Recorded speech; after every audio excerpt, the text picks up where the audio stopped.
Hello viewers, আসসালামু আলাইকুম। গতকাল আমাদের ছাদ ঢালাই কমপ্লিট হয়েছে। আজকে আমরা এই ছাদটার চতুর সাইডে বাঁধ বাঁধবো, এই জন্য সাইডে আসলাম আর কলমের ফিগারগুলি করব।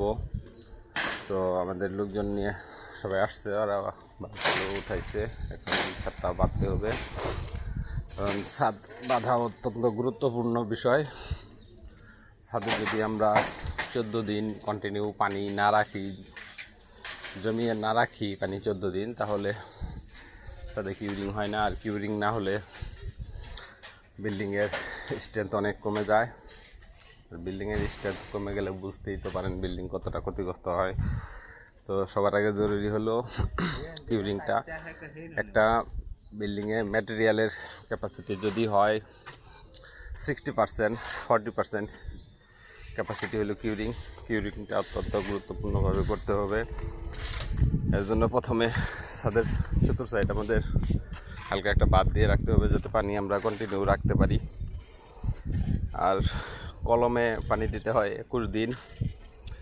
ছাদের স্ল্যাব ভিজিয়ে রাখার জন্য পানিতে ডুবিয়ে রাখা প্রয়োজন 14 দিন। আর আমরা ইটের গাঁথনি যে করি, ইটের গাঁথনিতে কমপক্ষে 7 দিন কন্টিনিউ পানি দিতে হবে। যদি আমরা 7 দিন পানি না দিই, তাহলে পরবর্তীতে গাঁথনিগুলি অনেক নরম হয়ে যায়, গাঁথনিতে স্ট্রেংথ থাকে না, তার জন্য পরবর্তীতে অনেক সমস্যা হয়। তার জন্যেই কিউরিংটা অত্যন্ত গুরুত্বপূর্ণ। সব মালিকরাই বুঝে না, পরবর্তীতে বিল্ডিং ক্ষতিগ্রস্ত হয়। আর এতে দোষ হয় মিস্ত্রির কিংবা কন্ট্রাক্টরের।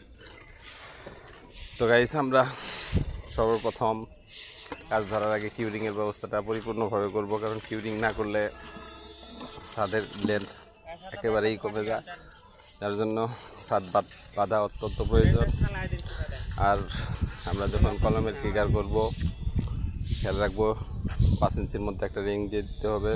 যদি রিং না দেই, ওখানে মালিক পক্ষ বুঝতে পারবে না, কিন্তু কাজের অনেক গুরুত্বপূর্ণ একটা বিষয়। এই রিংটা না দিলে দেখা যায় যে আমরা যদি 5 ইঞ্চি ফিগার করি, 5 ইঞ্চির মধ্যে কোনো রিং হবে না। পরবর্তীতে যখন ভূমিকম্প হবে কিংবা বিল্ডিংয়ের যখন অনেক পুরাতন হবে, তখন কলমের এই গুঁড়াগুলি ক্র্যাক করার সম্ভাবনা থাকে কিংবা ফেল করে পরবর্তীতে ওই বিল্ডিংটা আবার ভাঙতে হয়, মালিকের অনেক লস হয়। তার জন্য আমরা অত্যন্ত যত্ন সহকারে এবং সুন্দরভাবে প্রতিটা বিষয় খেয়াল রেখে এটা করতে হয়। তো ভিউয়ার্স, আজকের আমরা এই কাজ করব।